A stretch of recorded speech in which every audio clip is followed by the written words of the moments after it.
Kwa miaka mingi eneo la Chesegon ambalo liko kati ya kaunti ya Pokot Magharibi na Elgeyo Marakwet lilikumbwa na ukosefu usalama, mashambulizi ya mara kwa mara na wakazi kuyahama makwao.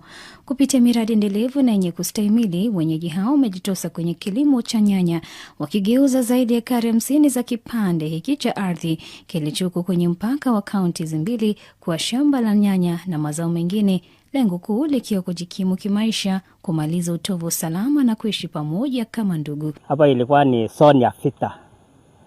Vile vita ilianza kwa muda sana hapa hivi. Hapa ilikuwa watu wengi walikuwa wamekufia hapa kutoka wa Margaret wa Pokot. Chanzo ilikuwa wanafikania mambo ya mbuzi, ng'ombe, kidogo ikaingia mambo ya nyasi, kidogo ikaingia ku mambo ya mazao kama maembe. Ukiona hapa hivi kuna maembe ya Wapokot na wa Margaret. Wa Margaret walikuwa wanaingia kuipa hii maembe. Kulingana na Dorina Presh, meneja programu katika shirika la International Alert, anasema kuwa hadi kufikia sasa idadi kubwa ya wenyeji waliokuwa wameathirika kutokana na vita vya kikabila eneo hili nimerejea makwao na kuweka mikakati ili kuwapa makazi na kujitosa kwenye kilimo cha nyanya. This is an area that has been troubled by conflict for a number of years.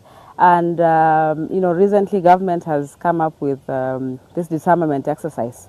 So a lot of the young people have now, downed their tools, and they asked us, so what alternative do we have? What are we going to do? That's why International Alert, together with CJPD, came together to support this group, who came up with an idea of setting up a tomato farm.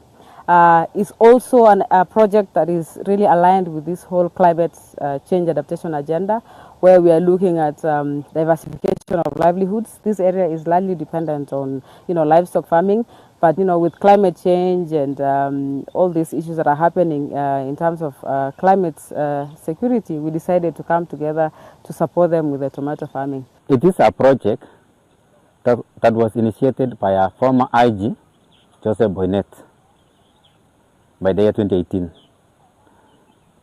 And I want to thank the President of the Republic of Kenya, Dr. William Samoei Ruto, for all the efforts he has tried through the CS Interior, Honorable Murkomen, to make sure that the entire Kerio Valley is in peace after a long continued banditry.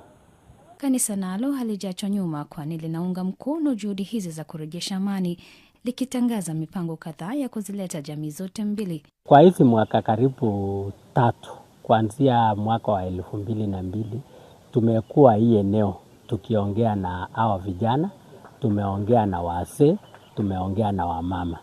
Na hawa vijana tuliongea kama hawakutani, kama kila mtu ukiwapata wako wamejiami na mapunduki. So tumeongea na hawa, tumekuwa na vikao mingi sana.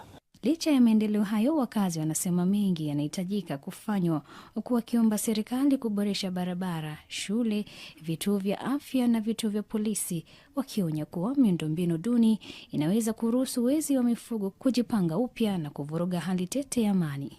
This place was a hotspot area.